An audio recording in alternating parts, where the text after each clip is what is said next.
And we're back. Could not ask for a better way to kick off the Kingston HyperX D2L Season 4 Grand Finals of what we've had so far. Our very first series, a highly contested one between Vici and Alliance, going the distance, going to a Game 3. Game 1, Alliance just stomped them. There's really no other way to say it. Ran away with it in 20 minutes, but Vici went back to basics, went to their bread and butter and said, you know what, how about you try to stop us in the first 15 or 20? How about we pour on the pressure? And Alliance really didn't have anything for it, even though Admiral Bulldog got all the farm he could have asked for. He just came out a little too late to really give them any kind of bend but don't break kind of feel. They broke at the Tier 3, and it wasn't long after that Vici managed to knot this series.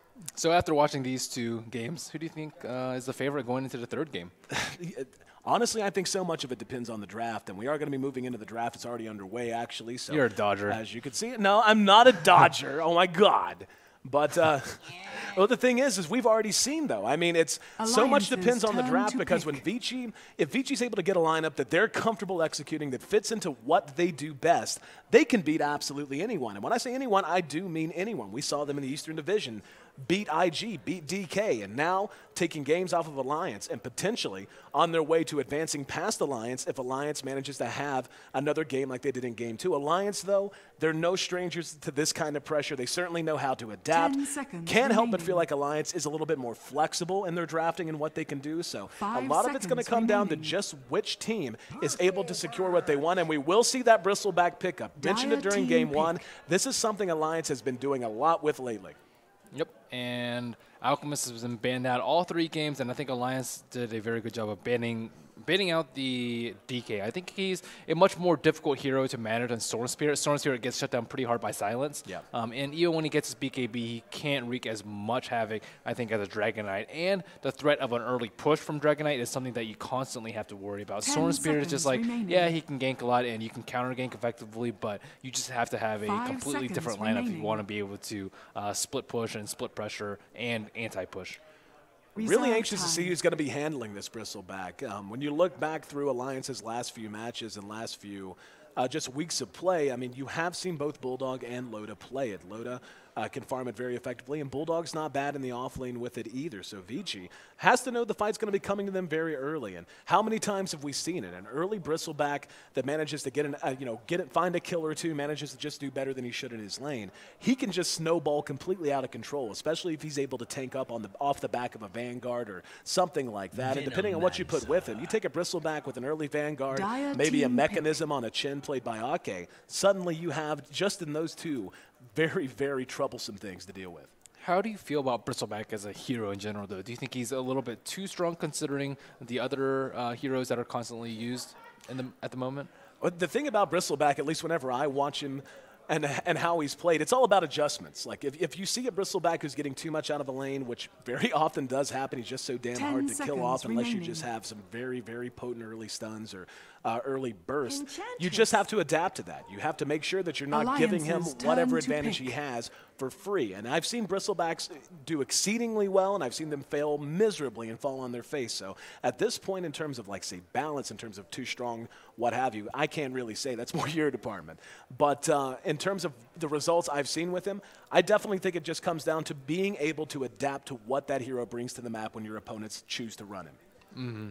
I'm surprised that we haven't seen any gyrocopter this tournament. I feel like Weaver didn't really do that much last game. I think they could have offlaned the Lone Druid and then just put gyrocopter safe farm because Weaver with the BKB, he didn't do any damage during the BKB. But if you have a gyrocopter, you can flat cannon everyone down, you can drop your call down, you can do a lot of damage even without that many items. And Weaver just felt like a little bit lackluster and just not very tanky overall. Oftentimes he just died before he got his time lapse. So I'm surprised Alliance hasn't actually gone with that. Oh, we're seeing Abaddon and Bristleback. That lineup is pretty dreaded already, especially if you throw in a Viper, especially if you throw in a Tree and or a Wisp like we saw in Game 1. This Bristleback may be impossible to kill. Yeah, seeing the Abaddon pick, I mean, going back a few months ago, we saw Abaddon really rise to a pretty high level of popularity. We saw him run with heroes like Timbersaw, etc. Then he just kind of fell off. But Alliance already with their game plan revealed, just basically make that Bristleback a whirling machine of death.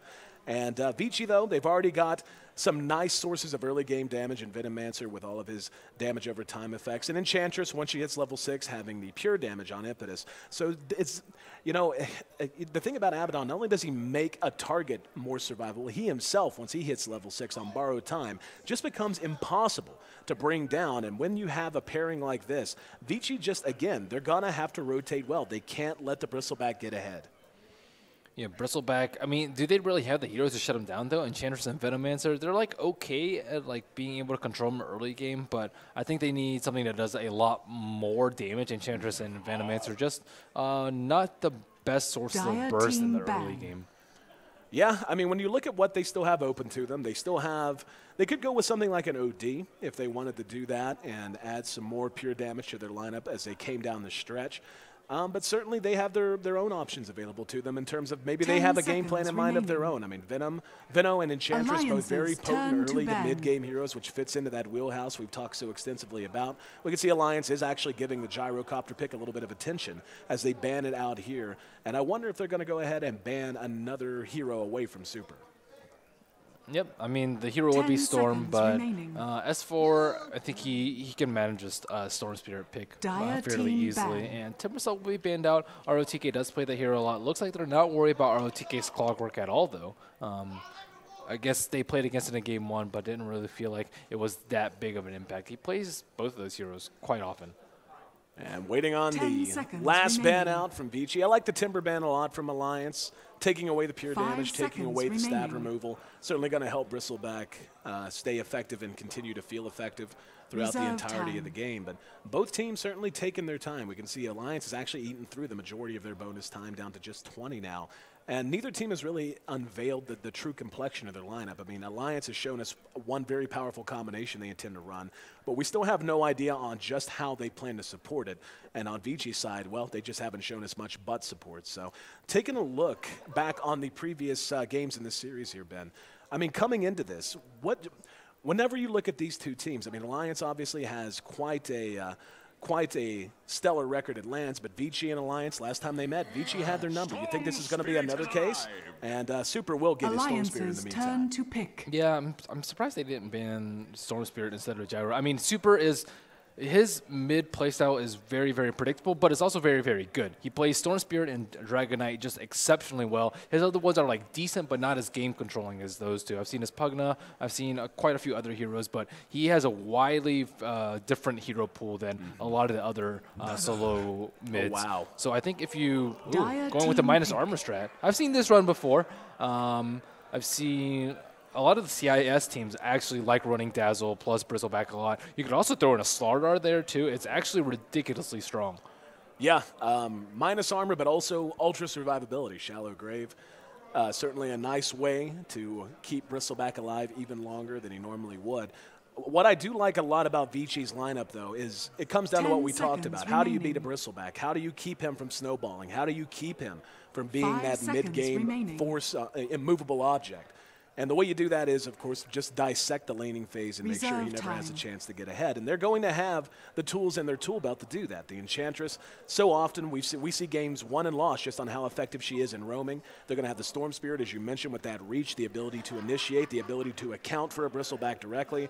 And Venomancer, who with one well-timed TP gank or smoke gank can completely swing a laning phase in their favor. So even though Alliance looking pretty beefy so far, they're going to add even more reach now with the Clockwork. I really like Vici's counter-picking of Alliance so far, though now they have to deal with a mid-OD.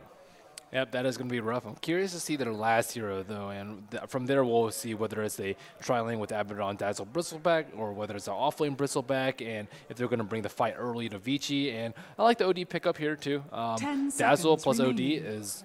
I mean, Dazzle actually requires a ton of mana as a support, and if you can infinitely heal, that just makes your push power incredible. Especially with Bristleback too, you can just spam Coil Spray indefinitely, and oftentimes you go for mass HP items, and you often just skip out on mana regen because it's just not as important. But he does have mana issues.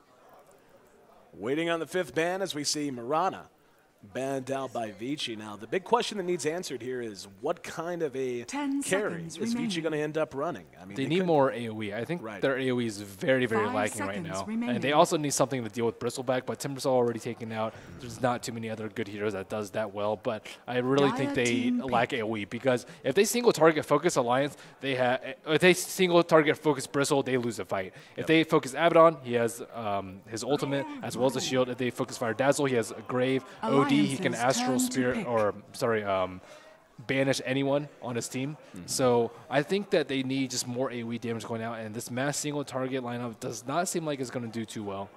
Yeah, the Lone Druid pickup, we actually heard a little bit of a murmur come up in the crowd. That's a little hit and miss to me. I mean, we already saw what happens whenever you prioritize a Druid in pure farm mode. Instead of sending him to the off lane or something like that where you maybe get a positional advantage because you're sacrificing something for him and he can play back, and there's that Slardar pick.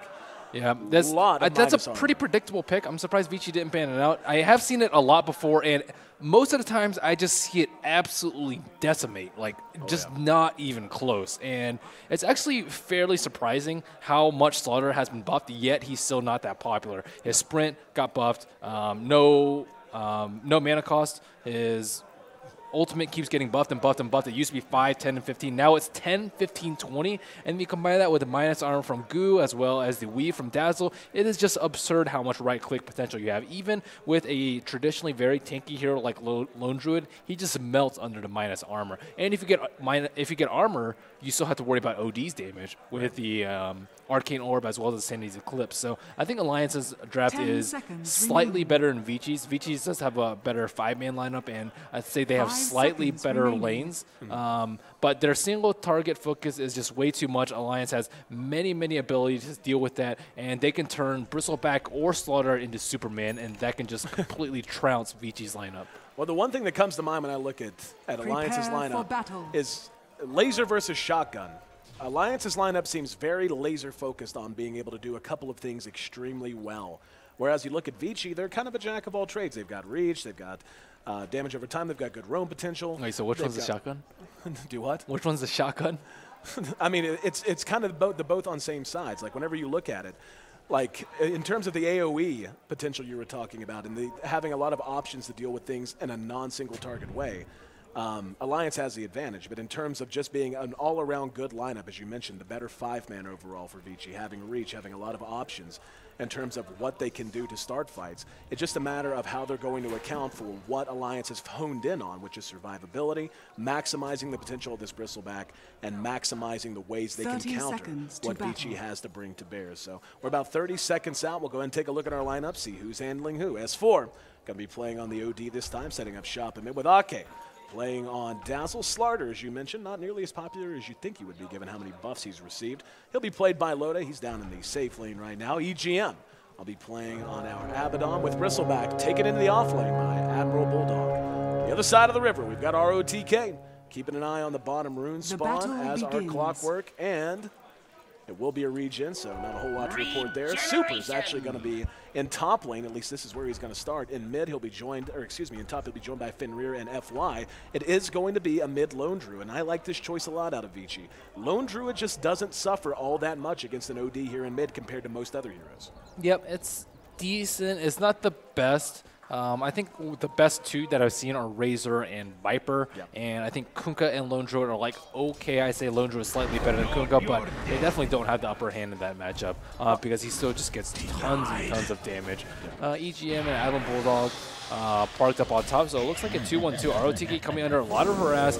ROTK forced to use Cogs very, very early. FY already picked up a Hellbear Smasher. Let's see if he makes a move at the 1 minute mark once he gets his second creep up. He does have a smoke in his inventory.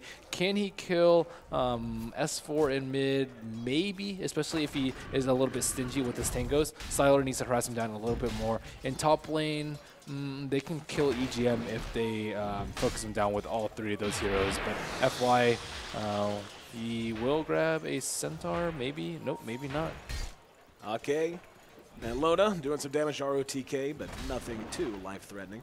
Talking about the Slardar pickup, and you mentioned, he's a strong hero, and you can just see him face roll at times. But he's still considered kind of a niche peak. He's still considered kind of a niche hero or a rare hero to see. I think a lot of that has to do with the fact he tends to feel very feast or famine. Either he has a good start and manages to get some work done between 15 and 25, 30 minutes, or he just completely falls flat on his face and feels useless by about 25 minutes. Yeah, Loda might be going for a kill on bottom. He does have sprint picked up already. Yeah, Slardar is also very bad at farming too. Yep. If you have to play the farm more versus him, he just usually loses out just because he's so gosh darn slow at farming. And FY, he's just parked up at top. He's waiting for that creep to respawn, and Alliance did not manage to block that spawn, so he will manage to get another Hellbear Smasher. They do have the Reserve War, so they can keep track of them. It's very important that they don't give them early kills on top. Alliance is at a huge disadvantage simply because of the 3v2 situation on top, and they got one of their early Observer Wards dewarded, so they just need to survive until 5 or 6 minutes, get some levels up on Bristleback, and as well as EGM, and that's a win for them if they don't die. So they'll be concentrating on that. ROTK on the bottom trying to absorb some experience from the creep pool. Aki is pulling, but ROTK, he's level 3.5, almost level 4, so he's doing very, very well too. Do it with flair. Up at this top lane, as you mentioned, the advantage very heavily in favor of Vici right now. Fenrir's already level 3, as is Super, while EGM is just a hair past 2 and only level 2.5 for Bulldog. And in the meantime, FY has managed to find level 2 as well. Here in mid, Sylar sitting at level 4, a little bit ahead in terms of XP over S4. And believe it or not, he's actually doing much better in CS. 11-6 right now. Sylar leading this mid matchup. Yeah, Sylar is doing very, very well in terms of that. S4 is not really a lane dominator. Surprisingly, I think a lot of his strength comes from the mid game, and his able to be at the right place at the right time. Fenrir getting right clicked a little bit, but yeah, S4 is behind at this point against Sylar, which is somewhat surprising. And we can see just a lot of static farming so far. Up at top, Bulldog beginning to play a little bit more bravely. He's getting close to level 3. Storm almost level 4 in the meantime. And I'm a little surprised Alliance hasn't tried to do more with trying to pressure Sylar. I mean, if there is one big weakness to Lone Druid mid, he is one of the easier targets in the world to gank, especially before level 5 and level 6, out of that mid position. But, I mean, they've basically just been spending time up here, and it's understandable because they don't really have all that good of a gank lineup. But as it stands, the status quo is not favoring them FY whatsoever. smoke, they're going to go very, very soon. Here they go. FY moving up. Target's going to be EGM. He's netted down. And Gale's there. First blood. Oh, no, he denied. Wow, what a deny. That was so well-timed. Yes, ridiculously well-timed. So Vici manages to take him off the map, but gets no credit for it. 0-1's what the scoreboard reads, but practically it's 0-0. That was so important for Alliance, though. I'm still flabbergasted about how well he timed that. And he actually shielded the Gale like as it was coming to, so we didn't get slowed. But it's much better that he dies too compared to Admiral Bulldog. Players here. It's Siake eating a rocket in the face as he continues to soak experience. He's almost level 4 out of this bottom lane. Loda, the big winner in CS so far, he's halfway between 4 and 5 and has 29 CS to his name. And it's going to be a question of what he wants to go. Is it going to be an early Vanguard with that early Ring of Health? Is he going to end up doing something a little bit more standard, like Blink Dagger, for example? Very, very important for a Slardar player under most circumstances. I think it's just important for Alliance to survive the initial burst of Vici. They need to survive like the Storm Jump, the Storm Pool, the Venomous Gale, as well as Clockwork Hookshot Cog, and after that, they can just roll over Vici. Alliance has very low cooldown on their spells. Abaddon spells, very low cooldown, aside from his ultimate. Dazzle, his Poison Touch, and his heal are very low cooldown. Slardar, 8-second cooldown on his Slithering Crush, too. So they can just, looks like ROTK, nope. He has mana for Cog. They aren't going for him. Up at top, here we go. Fenrir and Super got the jump on him. They managed to catch Bulldog and EGM both. Likely to get at least one kill. There's the Vortex to secure first blood. Bulldog's going to make it 2 in a row. Super not only got first blood, but got second blood to go with it. And a big win there in top lane, and it's about time Alliance said, you know what, status quo don't taste so good. This laning phase is not being kind to them whatsoever. It was a very, very patient Venomous Gale from Fenrir, being able to get 2 of them, and a very patient pull from Super. He pulled them, and then killed them immediately during the pull so that he had no chance of miscoiling for the deny there. We see ROTK pick up an Invisibility Rune on bottom, but with only 50 mana, he can't really do that much, or 80 mana rather. He'll look to soak some experience and call it a day FY there. wrapping around the top tower. I don't think they saw this coming either. They're in a lot of trouble again. EGM back in the woods. Bulldog halfway back to the tier 2. Under attack. And oh, they got him out. Yep, and they're going to go and start gooing him. He's going to try to make his teammates rush past the tower to help out. And Super's going to go ahead and do it. Let's see. TP's coming in. They're going to chase it down. In the meantime, Super and Fenrir left at the tower. They're still chasing FY down. Nature's Attendance, such an annoying spell at this level. Feels impossible to kill an Enchantress between levels 2 and 5 usually. That was so important for Vici to draw Loda away from bottom. He was free farming very, very quickly, and if he gets an early Vanguard blink, he just kills Super over and over and over again. And they cannot allow that to happen. So drawing him away, wasting his time, making sure that he doesn't get kills or farm is just so important for Vici's early and mid game. And now he's forced to sprint, walk all the way down on bottom, and that was just a lot of wasted time and gold on his part. Yeah, sure, Aki picks up some levels on bottom, but ROTK is almost level 6-2 because of Loda's absence from the lane. And Loda will be showing back up now. ROTK has enough for Cogs. And Loda not about to try to do much. Looks like we've got a pause from ROTK. And 7.5 minutes into this game. Hopefully not too many issues going on with the players. But Vici in great shape, my friend. Reads 3-0, practically 2-0 after that phenomenal deny from EGM. But really, again, it's not just about the kills. It's all about who's gotten what. Sylar doing as well in mid really is remarkable. He's still sitting at 34 CS. He's more than half and again over what OD has managed to put together. S4 has just been shoved around in that middle lane. Oh, there's the Gale that comes out. It connects on S4. Is he going to get a root? Yeah, looking for the root. EGM's there to help out. Throws out the heal. Following the Aphotic Shield. Loda chasing ROTK on bottom. He does have a Cog, though. ROTK drops the Cogs. Alke's right there with him. Loda's sprint, unable to allow him to catch up. So a lot of action across the map, but so far, no casualties. Vici is just doing an exceptional job of wasting Alliance's time. They force EGM to TP. They're forcing Loda to stay down on bottom and try and threaten ROTK, but they're not getting anything out of it. They didn't get a kill on ROTK. They're not getting any kills in any of the other lanes. Bristleback only has 11 creep kills, and Slaughter's farm has slowed down a lot after his initial free farm. Bristleback right now is becoming a pretty damn big liability. He's level 4, and not, like you said, pretty much no farm to his name. That's not where you can really afford to have your Bristleback. This is one of those times where if you don't get something on track soon, it's going to be one of those fall flat on his face games I mentioned before. And it's so easy to see it happen, and by the time you reach the mid game, he's literally nothing but a big walking kill counter.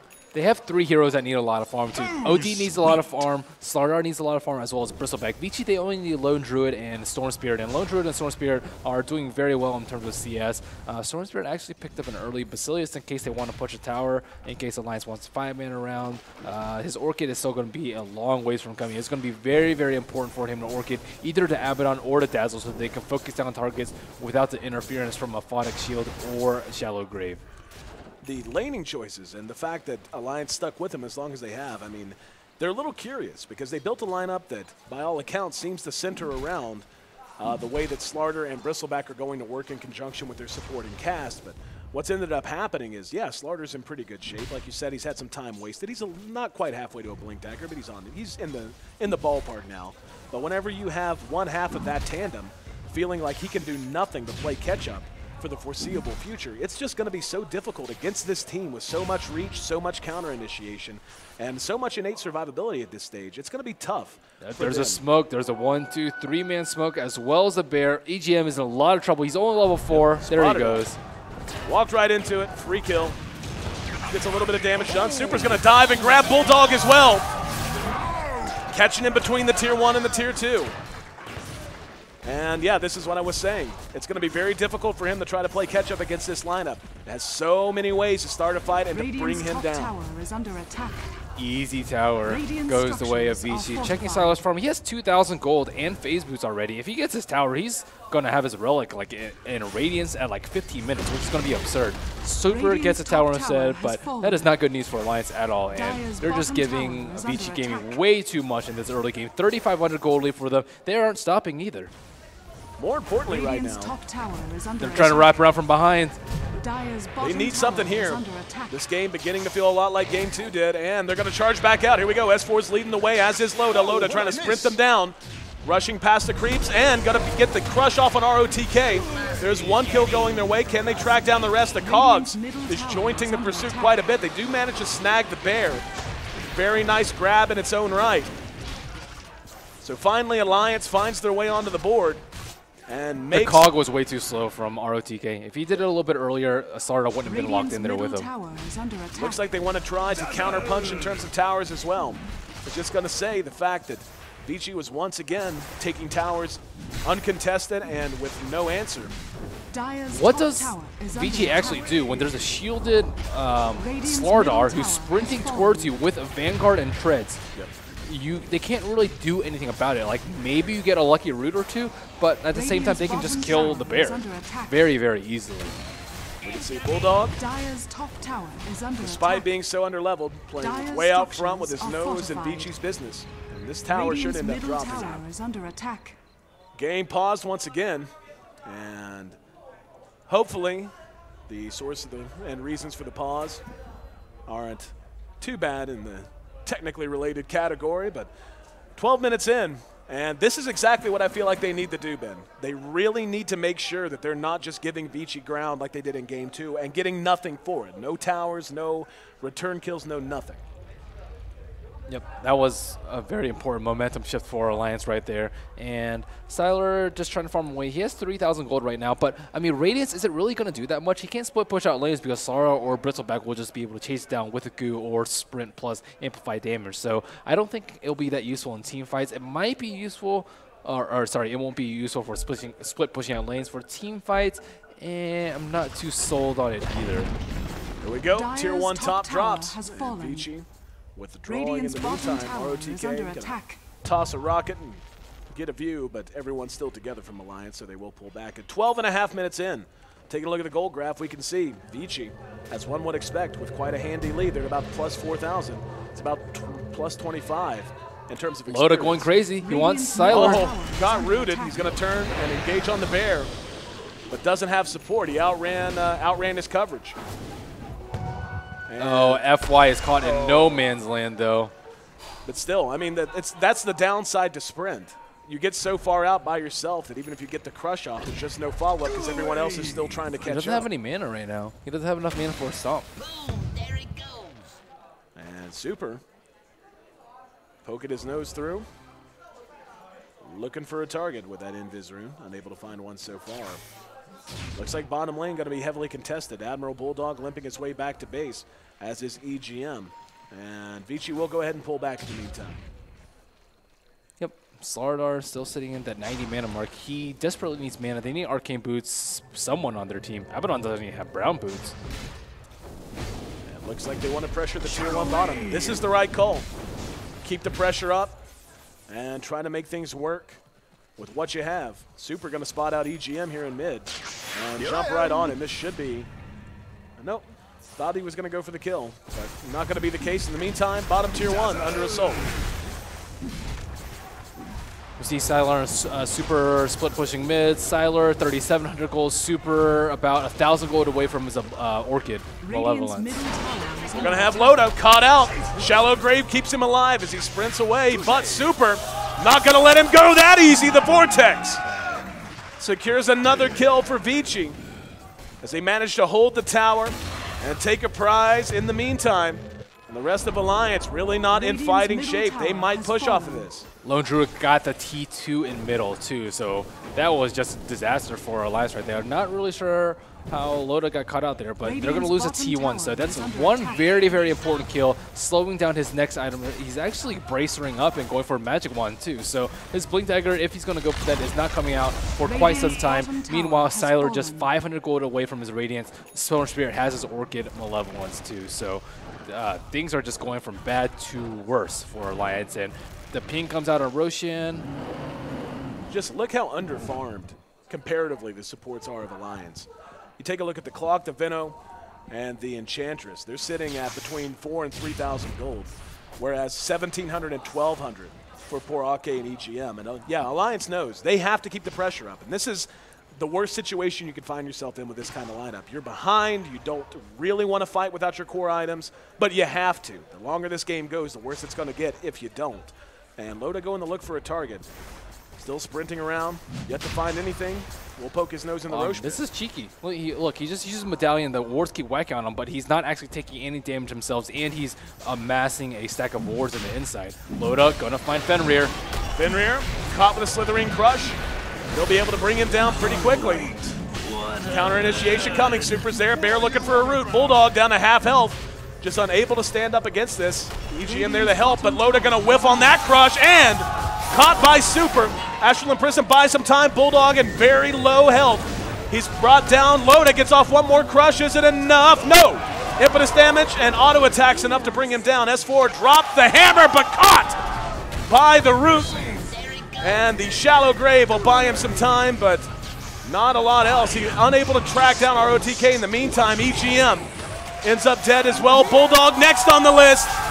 And that's going to be a double kill for Super and an absolute rout by Vici. Super Storm Spirit is just so good. The way he kited Loda around there, he baited the Slithering Crush even while he was sprinted because he had that haste rune, and then just put Alliance in a very, very compromising position at that point. Slardar caught out with nobody stunned, with Slithering Crush on cooldown, forced to use a lot of cooldowns there in order to save him, and even then they didn't save him just because he got immediately cogged after, and then everyone else just fell because of the nature of Vici's lineup right now. And we see FY trying to kill Aki.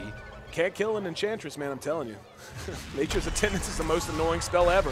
Finally took 3 of them. They were able to bring him down, so they managed to get a free one there, but it cost them an Aegis, and more importantly, not only did it cost an Aegis, that's the Orchid done for Super as well, and that Radiance coming out for Sylar, and ROTK adding a 4-staff. The core items coming out fast and furious for Vici right now, and the gold graph, yep, about what you'd expect. 5 digits their lead. The experience right in that ballpark as well. Yeah, they need a Blink Dagger on Loda so badly, though. Him just getting kited around in between cogs, in between roots, in between Venoslow is just insanely difficult for them to be able to get a kill. He's like trying to get a kill on Fenrir. He can't even like go on a Venomancer right now. OTK shows his face, might be looking for a hook. He's got a team behind him.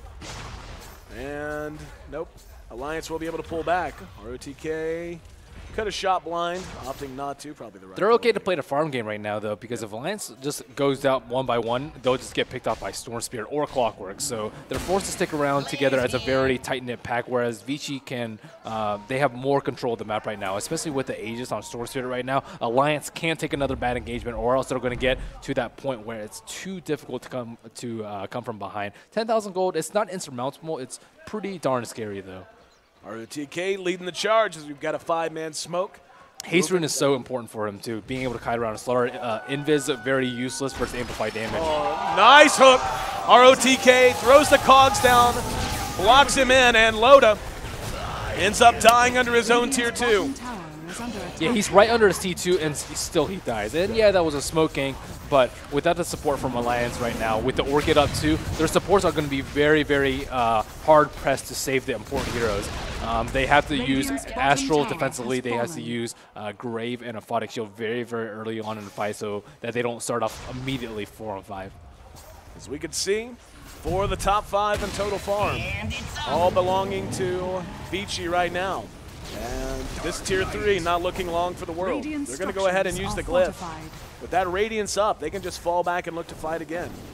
Only thing really hurting them right now is the lack of a mechanism. Even that, not something that is going to be too scary. I'm a little surprised they're actually falling back this far. They do have that Aegis to spend on Super as well. There's no need for them to take that risk, though. If Alliance farms even under the protection of the T2 tower, like we just saw Loda do, they're still going to die. So as long as they don't get like ridiculous amounts of farm, which I definitely don't think they should be, Alliance's ability to farm is like limited to like right here, right now. And it's just not that much at all compared to what Vici can farm. They can farm pretty much 9 out of the 10 of the camps very, very safely. Both Ancients right now, they have Roshan control. They can take the top T2 at any time that they want to, and they can threaten the base anytime that one important hero gets picked off too. So Vici in complete control of this game right now. Alliance, they need to look for picks but I don't really know how they're going to get picked without a blink on Slardar, just because the only one who's going to be in a somewhat compromising position is Super, who's a Storm Spirit who can zip away at any time, and he has the Aegis Immortal in case he does misstep at any point. Right now, even though we've seen a good player or two out of him, EGM's Abaddon really just has not felt all that effective. S4 out of mid gave up way too much to Silent, and just the confluence of all these issues beginning to show itself. It was because all the lanes had to go help each other. Yep. Looks like they might want to come back out on this. The tower just being whittled down. They're going to go. They need to go soon. And nope, just going to take the free tower, and we're going to see Loda caught. He's going to be imprisoned and safely brought back to earth in just a moment. In the meantime, Bulldog being pounded away upon. Shallow Grave going to keep him alive. Fenrir in trouble. He got off the Poison Nova before he died. Super, though, looks like he may end up losing this Aegis. He still has a regen rune as well. S4 eating impetus damage from distance. He's going to be astral imprisoned away from that last spear. Loda still somehow alive, but not for long. Sylar is very able to track him down. Super comes back up off of the loss of the Aegis. Ake's down. S4 caught from behind. And they are charging the tier 3. That's a 3-for-1. And even the one they lost didn't hurt that much as he got off every ability. They have the regen on Super too. They can re-engage before Slardar comes up, and this is a very important time. If they get 1 or 2 kills right now, they can take the T3. Super jumps, and Bulldog eating a lot of damage. Oh, it's actually going to be EGM caught out, but in the end, the burn damage, not quite enough. And right now, just short respawns. Here's Slardar, though. The short respawn's really what's saving them. They're forced to pull back. A lot of low health. ROTK in particular. He'll be happy to receive an earned charge. They didn't get a single kill on Vici that fight, though, except for the Aegis, but that's not really that important considering it was pretty much 6 minutes up right there, too. So very good timing by Vici. They can just wait out for the AC on the Spirit Bear to help deal with the Slardar amplify damage. They can wait for the next Roshan to give it a Super. He also has his BKB, too. So Super has just been playing phenomenally well in Game 2 and in Game 3. Hasn't given up a single death in either game yet. And Vici happy to take a breather, and why wouldn't they be?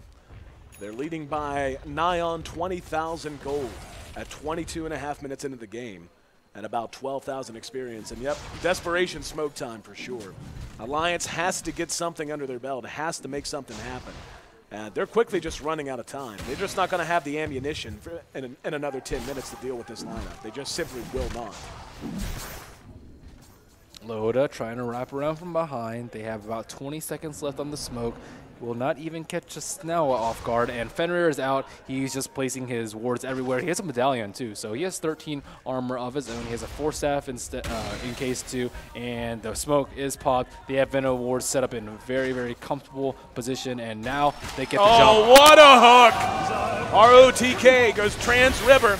Manages to lock in Bulldog. EGM in the meantime doing what he can. Bulldog's still alive. The damage output actually there for once, and it looks like we might see Vici able to bring him down. They managed to get ROTK, but Loda being pursued out just doesn't have the ability to stay in these fights as long as he would like. And rooted down, got the crush off. Astral in prison buys him some time. EGM spotted out in the woods though. He's going to drop. S4 drops his ultimate, but accomplishes nothing with it. And this is going to be a full 5-man wipe. Vici cleans the board and cleans our first series. It took him 3 games. But Vici sends Alliance packing and sends them down to the lower bracket where they're 1 series away from elimination. I think the question as to if Vici being in game shape and ready for this after their travel, I think that question's been answered pretty emphatically, my friend. Yeah, their drafting was really good. Their early game movement, their control of all 3 lanes, and their control of the mid game was just phenomenal. Storm Spirit and Sylar too, they were both contributed a lot, and they still managed to find their farm too. So I think that Super MVP for this whole entire series. His Dragon Knight was just exceptionally good at keeping down S4, and his Storm Spirit this game, his target selection as well as his Orchid use was very, very good too. He always Orchided either the Dazzle or the Abaddon. A lot of people use it just to burst your focus target, but he used it to control like 2 or 3 targets at the same time. The target is getting focused, and his Vortex on one of the supports as well as the Orchid. So just phenomenal job by him. Also a nice game for ROTK. Not the most impressive box score at 1, 2, and 13, but really had a huge effect on the Yeah, he's meant to die. Yeah, hooks for days, I think, is what the kids call it nowadays. 4-1. A nice performance from F-Lion on the Enchantress. And Lone Druid, Sylar, who had such a good start. He dominated the S4 in lane. Utterly destroyed. It's very difficult to beat out OD in lane. OD and I think Viper probably the two hardest lane dominators. Well, our first series is in the books, guys. Vici gets past Alliance. And as we start to get set up for our second series of the day, which will, of course, be Fnatic taking on LGD. In the meantime, we're going to get them set up. I want you to make sure you check out all of the amazing deals that Kingston has on offer here today. Most notably, this headset right here. This headset debuted here today at CES, and you can go pre-order it right now on Newegg. Just head to Newegg, and I've actually got the address. It should show up. It's HyperX D2L S4 Finals, so newegg.com/HyperX D2L S4 Finals. And it should be below the stream as well. We're going to have the plates that come up as well. You can pre-order that. Also, some massive deals going on right now on solid-state drives and RAM as well. So Kingston, HyperX, really, thanks to them, thanks to all of our sponsors, Monster, Astro, Razer, etc. Big blowout, and this is the official headset of Kingston HyperX D2L action here today. Interviewing the winner and getting things going as we get ready to move to our next match. First, let's throw it back to Anna out on the main stage in the ballroom. Well, guys, what did you think of that series? Well, I am here, of course, with ROTK. ROTK, that first game, we were all caught off guard with this new combo strategy from Alliance. What did you think of that strategy? And in retrospect, what would your team do differently to take on a strategy like that? 第一局你们面对一个算是大招吧，然后以后如果见到这个就类似这个大招，你们会做哪些调整？第一局的比赛 ，Alliance 他们的那个战术可以说是我们之前没碰到过。不过，其实我个人感觉，那个战术第一局我们失利的主要原因是因为我们自己没有应对好，然后。就是给他们打出了出其不意的那个效果。我觉得主要是在我们的应对上没做好，然后第二盘我们就及时调整了。He says in the first game that they'd never seen it before, but honestly, it was mostly they didn't adjust well enough and they let them get the advantage. And so in the future, they'll adjust better to it. Great. Well. After a non-standard strategy like that and getting taken in game one, how did that change your strategies or draft picks, or did it change anything at all? 第一局见到这个大招，那第二局那个 BP 有没有考虑到会就做一些调整？因为你见到第一局这种大招。因为像大招这种东西是预防不了的，因为每一个队他有自己的大招，大招是一般英雄都是比较偏。 你想针对他大招进行办人的话，办不了的。所以我们第一盘打完了，我们就总结了第一盘，我们失利的主要原因是因为自己做的不够好。然后我们第二盘还是坚信就做好自己的，不用考虑他们会选什么样的阵容，只要把自己的做好，我们相信就会赢得比赛。You can't really outban or outpick in terms of like pocket strats like that. So what they did was they just went back and looked at the base reason why they lost, which is they didn't play well, so they just believed in themselves and their own style and stuck to it. And that worked because in game 3, it seemed like VG just had a convincing lead the entire way through. What was the weakness that you exploited in Alliance, or is it just that ultimately you were the stronger team? 那你们第三局似乎做的也不错，就坚信自己的打法，最后打的效果也很好，一直领先。你们第三局是认为通过什么方法能取得那样的优势，并且赢下一队？我觉得第三盘最关键的还是线上，因为两边线上对比就已经差很远了。像中路黑鸟跟德鲁伊他们的对线就是纯靠发挥的。我觉得第三盘我们这边塞拉发挥的比较好，中路应该是小优，然后我们的优势路也把对方的列出的2个人打得挂机，然后我列出路也稍微能混一点。 所以我觉得第三盘我们主要是赢在了线上。Says mainly the third game they won in terms of laning. In mid, Sylar did very well against Outworld Destroyer, and top lane in their safe lane they pretty much they destroyed the other side on top lane. And bottom lane, ROTK himself did okay. So basically 3 lanes, they won. Well, now you will continue in the winner's bracket. Who are you hoping that you will get to play next? 我觉得我们更希望碰上 Fnatic 吧，因为我们觉得老干爹的实力，从实力上来说，实力上就应该会赢他们，所以我们碰到 Fnatic 也是理所应当的。They look forward to playing Fnatic more, simply because ability, stronger team, trying to, yeah. All right. Great. Well, we will see who's up next for you guys in the next match. But for now, take a break. Thank you very much. Congratulations. Let's hear it for our winner, Vici.